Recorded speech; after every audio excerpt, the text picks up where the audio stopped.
সম্মানিত হাজিরিন, আজকের এই পবিত্র জুমার দিন অন্যান্য জুমার থেকে একটু আলাদা, কারণ আজকের আলোচনার বিষয় হবে রমাদান সম্পর্কে, রোজা সম্পর্কে।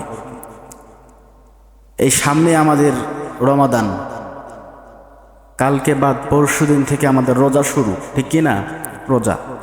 তো আজকে আমরা রোজা সম্পর্কে জানব। রোজা ফার্সি শব্দ, রোজা কোনো শব্দ, এই কথাটা কোরআনুল কারিমের মধ্যে আসেনি, এসেছে সিয়াম। সিয়াম মানে কি করা? সিয়াম আরবি শব্দ, আর রোজা হচ্ছে কি ফার্সি শব্দ। সিয়াম শব্দের অর্থ হচ্ছে বিরত থাকা। কি থাকা? বিরত থাকা।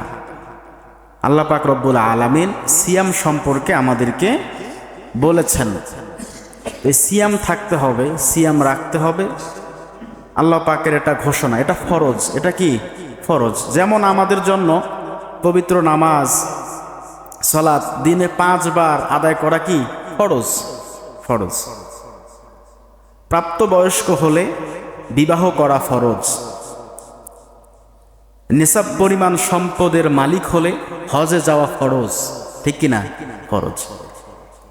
এরকম করে আল্লাহ পাক রব্বুল আলামিন আমাদের জন্য এই সিয়ামের মাসটা করে দিলেন ফরজ। রমাদান মাস সিয়াম সাধনার মাস, এই মাস আমাদের জন্য ফরজ। সম্মানিত হাজিরিন, আজকে আমরা সিয়াম সম্পর্কে আলোচনা করব। সিয়াম রাখার নিয়ত করব ইনশাআল্লাহ। আল্লাহ রসুল সাল্লাল্লাহু আলাইহি ওয়াসাল্লাম বলেছেন, জান্নাতের মধ্যে একটা দরজা থাকবে, এই দরজার নাম হচ্ছে রাইয়ান। এই দরজার নাম কি? রাইয়ান। ফেরেশতারা ওই দিন সবাইকে ডাক দিবে, এই রোজাদারগণ তোমরা কোথায়? সবাই এদিকে আসো, এই যে রাইয়ান নামক দরজা দেখছো, এই দরজা দিয়ে তোমরা প্রবেশ করো। বলি সুবহানাল্লাহ। শুধুমাত্র রোজাদারদেরকে আল্লাহ পাক রব্বুল আলামিন তার ফেরেশতাদেরকে বলবে, তাদেরকে ডাক দাও, আর এই রাইয়ান নামক দরজা দিয়ে তাদেরকে জান্নাতে প্রবেশ করার সুযোগ করে দাও। শুধুমাত্র সেই দিন রোজাদারগণ ওই রাইয়ান নামক দরজা দিয়ে প্রবেশ করবে, আর কোনো মানুষ প্রবেশ করতে পারবে না।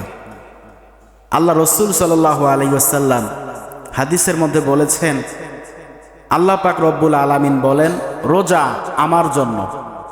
রোজা কার জন্য? আল্লাহ পাকের জন্য। এই যে আমরা নামাজ পড়ি, হজ করি, এটা সব আমাদের নিজেদের জন্য। আমরা তো নিজেরা এটা করছি, ঠিক কি না?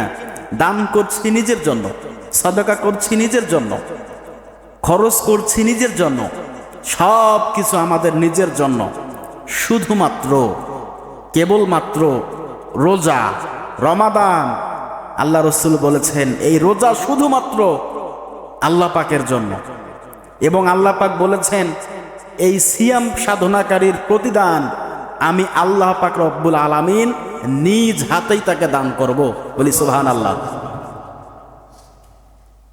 আরো হাদিসের মধ্যে এসেছে, আল্লাহ রসুল সাল্লাল্লাহু আলাইহি সাল্লাম বলেছেন, রোজাদারদের পুরস্কার আল্লাহ পাক নিজেই।